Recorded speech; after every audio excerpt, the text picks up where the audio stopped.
parte 30 desse estudo, dessa história que nós estamos contando. Vimos que pregar o evangelho e fazer discípulos não é apenas dizer: Jesus te ama, vem porque Jesus salva, cura, batiza com o Espírito Santo, ou entregar panfleto, mas sim é um trabalho árduo de estudar a palavra de Deus, ensinar a palavra de Deus e suportar muitos problemas, como por exemplo os que Paulo teve de suportar: prisões, açoites, afrontos dos religiosos, dos idólatras, os problemas da igreja de Corinto, os problemas da igreja da Galácia. E não é hora de sair ainda, porque Paulo ainda precisa responder e esclarecer as dúvidas dos romanos. Veja quantos problemas Paulo teve que suportar, né? Prisões, açoites, confrontos. Meu Deus! Ainda estamos no fim do ano 57 depois de Cristo. Paulo dita e Tércio escreve para os romanos durante sua estada na Grécia. Isso a gente pode ver em Atos capítulo 20, verso 2 e 3. Na província da Acaia, região próxima de Corinto. Romanos 16, 22 diz: Eu, Tércio, que esta carta escrevi, vos saúdo no Senhor. E Paulo continua contando, né? A irmã Febe, que servia na igreja com um trabalho excelente, foi a portadora desta carta à igreja de Roma. Febe era da igreja de Cencreia.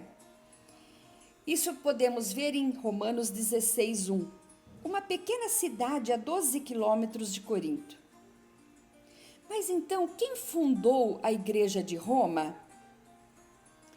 Paulo, acredito que não foi, porque ele mesmo disse, Romanos 1 e 10, pedindo sempre em minhas orações que, em algum tempo, pela vontade de Deus, se me ofereça uma ocasião de ir ter convosco. O catolicismo diz que quem fundou a igreja de Roma foi Pedro. Essa tese, porém, não se fundamenta por 3 razões. Primeiro, o apóstolo Pedro era apóstolo da circuncisão, ou seja, ele pregava para judeus. Isso a gente pode ver em Gálatas, capítulo 1, verso 2 e 9. E ele não foi destinado aos gentios. Apóstolo que foi destinado à pregação para os gentios é Paulo. Tanto que Pedro teve até que ser chamado a atenção quando ele foi pregar para Cornélio. Deus teve que mostrar em visão para ele, naquele lençol com animais impuros. E ele disse, não. Pedro, isso daí eu não estou falando que você tem que comer esses animais, mas isso se trata de gente, e gente não é impuro. O que eu purifico está puro e pronto. Vai lá e pregue para Cornélio. E ele foi por causa disso. Mas ele só estava junto com gentios em ocasiões muito raras. Pedro é o apóstolo da circuncisão. É apóstolo que prega para o povo dele, povo judeu. Segunda hipótese, porque ele não fundou a igreja de Roma, é que se ele fosse líder desta igreja, Paulo citaria o nome dele nesta carta com toda certeza. Paulo não se esquecia de ninguém, ele citava, ele conversava com as pessoas por carta. Uma vez que Paulo não citou o seu nome, fica claro que até este tempo em que Paulo escrevia, ele nunca nem esteve em Roma. Terceira razão por que Pedro não fundou a igreja de Roma é que Paulo diz que gostaria de ir a Roma para compartilhar o evangelho e distribuir algum dom espiritual. Isso a gente pode ver em Romanos 1:11. O que não faria sentido se Pedro já estivesse entre eles, porque Pedro orava e os dons, e Jesus batizava com o Espírito Santo e com todos os dons. Além disso, Paulo não era pescador em aquário, ou seja, Paulo não pregava o evangelho onde outro estava já pregando ou já tinha pregado. Paulo tinha como princípio pregar o evangelho onde Cristo não havia sido anunciado. E ele diz claramente isso em Romanos capítulo 15, verso 20. E no capítulo 15, verso 20 a 26, ele diz: E desta maneira me esforcei por anunciar o evangelho onde não foi Cristo nomeado, para não edificar sobre fundamento alheio. Antes, como está escrito, aqueles a quem não foi anunciado o verão, e os que não ouviram o entenderão. Por isso também muitas vezes tenho sido impedido de ir ter convosco, lá em Roma. Mas agora que não tenho mais demora nestes sítios, e tendo já há muitos anos grande desejo de ir ter convosco, quando partir para a Espanha, irei ter convosco, pois espero que, de passagem, nem que for de passagem, eu os verei, e que para lá seja encaminhado por vós, depois de ter gozado um pouco da vossa companhia. Mas agora vou a Jerusalém para ministrar aos santos, porque pareceu bem a Macedônia e a Acaia fazerem uma coleta para os pobres dentre os santos que estão em Jerusalém. Pode ser que a igreja de Roma tenha sido fundada, estabelecida por judeus ou prosélitos de Roma, convertidos na festa de Pentecoste, porque na festa de Pentecoste estavam as 70 nações representadas ali, em Jerusalém no ano 30 depois de Cristo, os quais retornaram à capital do Império Romano para plantar igreja. Isso nós podemos ver em Atos 2, capítulo 10. Mesmo que esse povo não esteja definido com clareza, temos a garantia de que em Roma havia uma igreja a qual Paulo escreve sua mais importante carta.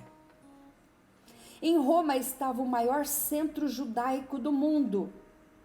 Havia mais de 13 comunidades, sinagogas na cidade que mantinham contato com Jerusalém. Visto que a carta aos Romanos é mais um tratado teológico do que uma aula de ensino, e nem de longe temos a pretensão de achar que conseguiremos esgotá-la, vamos mencionar algumas partes do seu conteúdo. No capítulo 1, Paulo deixa claro que o pecado é universal e não há um justo sequer. Todos, sem nenhuma exceção, dependem de Jesus Cristo, crendo que ele, sendo justo e imaculado, Deus derramou o sangue puro apenas pelo fato de querer nos justificar diante do Criador, nosso Deus. Então, Nós precisamos de Jesus para ser salvos. No capítulo 2 e 3 da carta aos Romanos, Paulo vai rebater os julgadores de plantão que se acham doutores, esses críticos moralistas, sejam judeus ou gentios, capítulo 2, verso de 1 a 16, incluindo os judeus do Sinédrio, instruídos e autoconfiantes, hipócritas que pregam a lei, impõem sobre ela interpolações e não cumprem.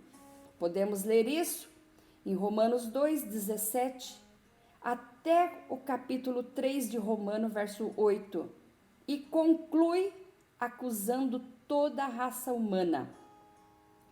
Romanos 3, de 9 a 20. Em cada caso, seu argumento é o mesmo, que ninguém vive à altura do conhecimento que tem. Todos precisam do Machia, ungido, para alcançar perdão dos pecados, porque ele é o Cordeiro de Deus que tira o pecado do mundo.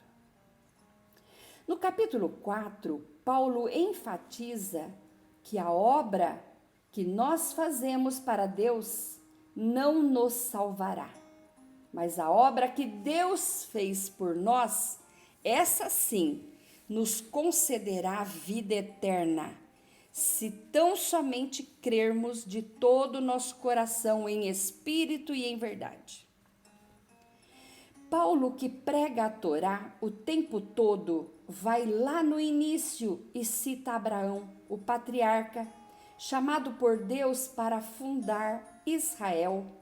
Foi justificado não por suas obras. Isso nós podemos ver em Romanos 4, verso 4 a 8. Nem por sua circuncisão. Romanos 4, de 9 a 12. Abraão também foi justificado nem pelas obras, nem pela circuncisão, nem pela lei. Do verso 13 a 15. Mas Abraão foi justificado pela fé. Consequentemente, Abraão é agora o pai de todos os que creem, que têm fé, sejam eles judeus ou gentios. Podemos ver isso no verso 11, de 16 ao 25 também.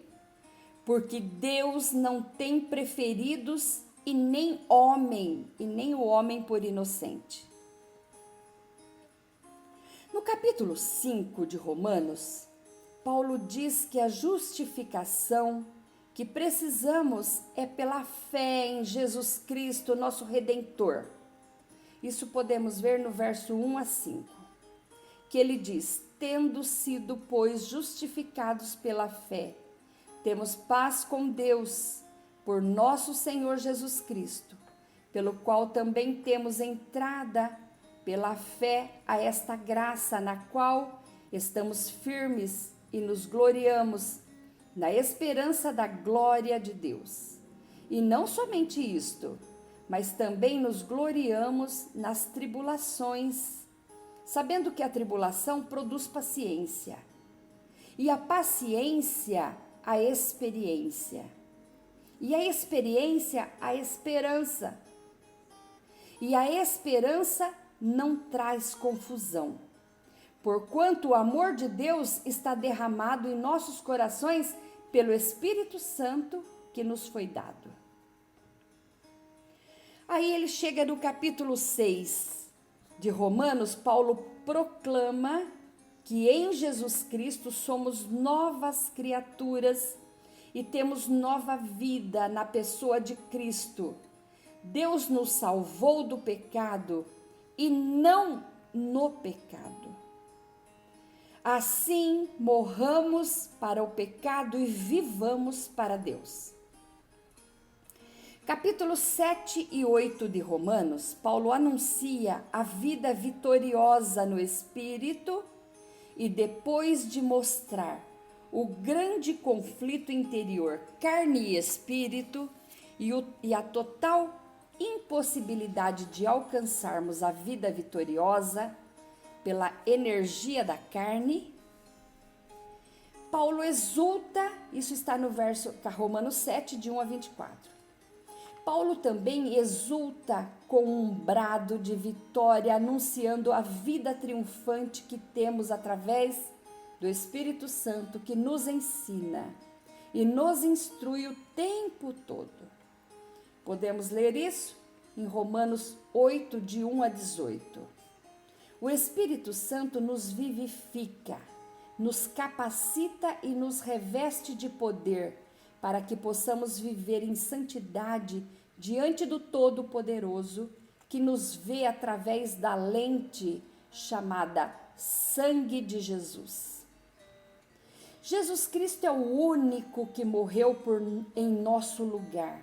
Sendo assim, nenhum outro nome dado no céu, na terra ou embaixo da terra morreu para quitar nossa dívida de pecados e maldições, mas o único que morreu foi Jesus, o Cordeiro de Deus, que veio para tirar o pecado do mundo, daquele que crê. Então, se você crê em Jesus, chame por ele, porque este nome tem poder. O verso 1 e 2 de Romanos 8 diz: portanto, agora nenhuma condenação há para os que estão em Cristo Jesus, que não andam segundo a carne, mas segundo o Espírito. Porque a lei do Espírito de vida em Cristo Jesus me livrou da lei do pecado e da morte. Nos capítulos 9 a 11, Paulo mostra a soberania de Deus na decisão final, visto que nos conhece por dentro e por fora e sabe até o que vamos dizer. Por exemplo, daqui a 5 anos, daqui a 10 anos, Deus já sabe o que vamos dizer.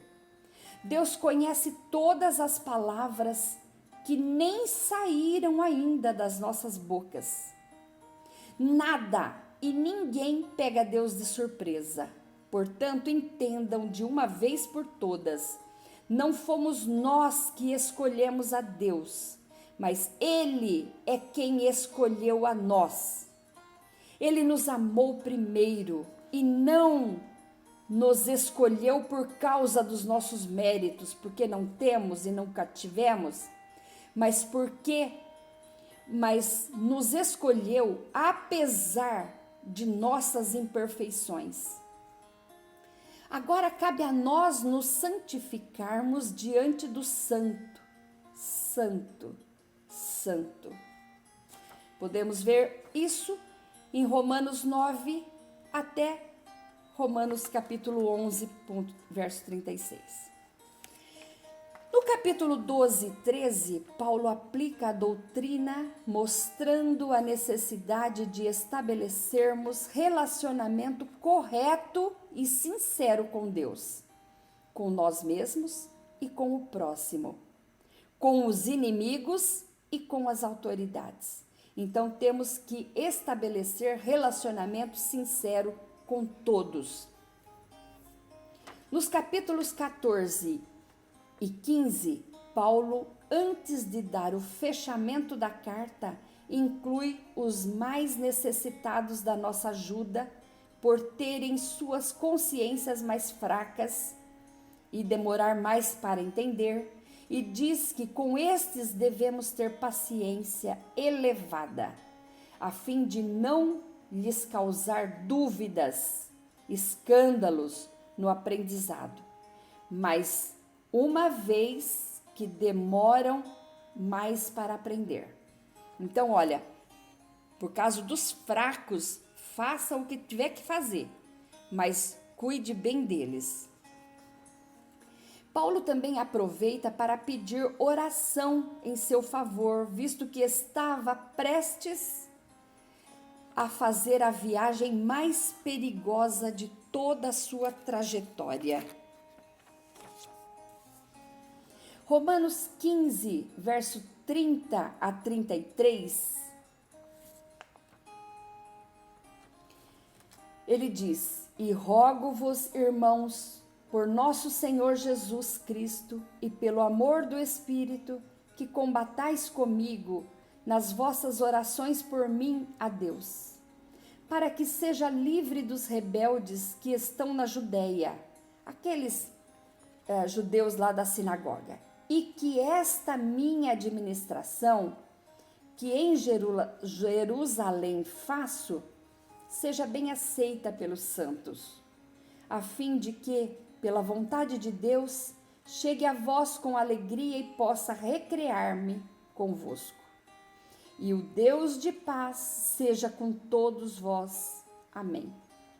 No capítulo 16, Paulo faz um fechamento mostrando a importância de ter relacionamentos saudáveis e exalta a Deus por meio de Cristo.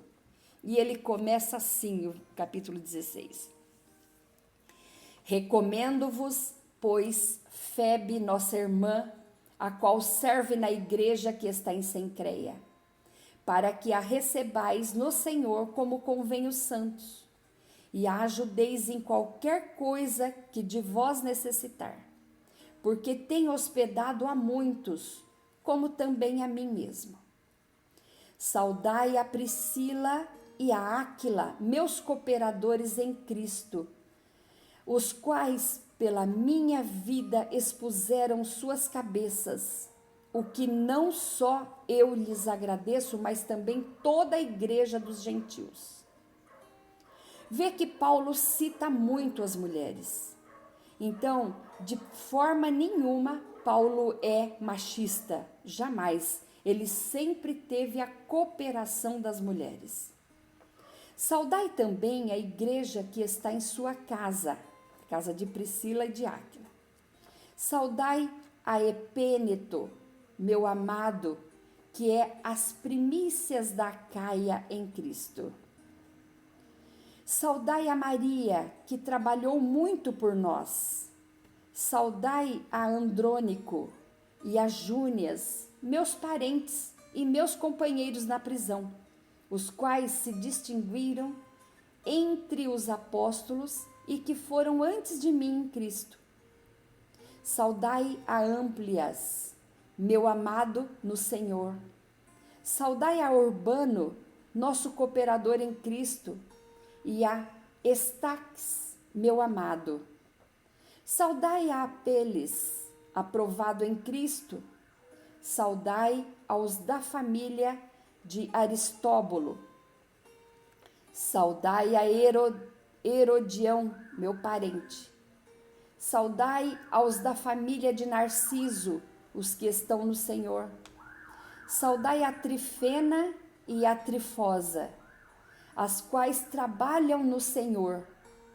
Saudai a amada Pérside, a qual muito trabalhou no Senhor. Percebe quantas mulheres ele agradece aqui no último capítulo de Romanos?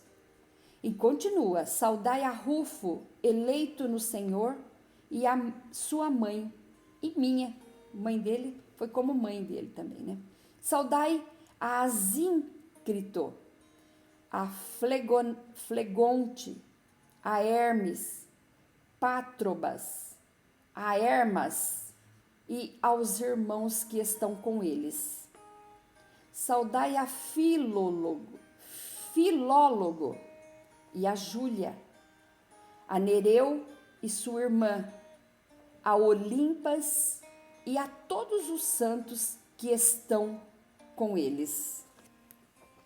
Saudai uns aos outros com o santo ósculo. As igrejas de Corinto, as igrejas de Cristo vos saúdam. E rogo-vos, irmãos, que noteis os que promovem dissensões e escândalos contra a doutrina que aprendeste, desviai-vos deles. Porque os tais não servem ao nosso Senhor Jesus Cristo, mas ao seu ventre, e com suaves palavras e lisonjas enganam os corações dos simples. Quanto à vossa obediência, é ela conhecida de todas. Comprazo-me, pois, em vós e quero que sejais sábios no bem, mas simples no mal. E o Deus de paz esmagará em breve Satanás debaixo dos vossos pés. A graça de nosso Senhor Jesus Cristo seja convosco. Amém. Saúdam-vos Timóteo, meu cooperador, Lúcio, Jason, Sosípatro, meus parentes. Eu, Tércio, que esta carta escrevi, vos saúdo no Senhor. Saúda-vos Gaio, meu hospedeiro, e toda a igreja. Saúda-vos Erasto, procurador da cidade, e também o irmão Quarto. A graça de nosso Senhor Jesus Cristo seja com todos vós. Amém. Ora, aquele que é poderoso para vos confirmar, segundo o meu evangelho e a pregação de Jesus Cristo, conforme a revelação do ministério que deste tempos eterno esteve oculto, mas que se manifestou agora e se notificou pelas escrituras dos profetas, segundo o mandamento do Deus eterno, a todas as nações para a obediência da fé. Ao único Deus, sábio, seja dada a glória por Jesus Cristo para todo sempre. Amém. Este amém é um acrônimo das palavras hebraicas que significam Elohim Meler Nema, ou seja, Deus é rei fiel para cumprir tudo o que prometeu. Assim terminou a terceira viagem missionária de Paulo. É hora de voltar para casa. É hora de voltar para Jerusalém. Chegou o inverno e, para mostrar que o frio não prende em Paulo embaixo das cobertas, Paulo decide ir. No próximo vídeo vai estar maravilhoso. Vamos seguir essa trajetória do apóstolo Paulo. Que Deus abençoe sua vida e até a próxima.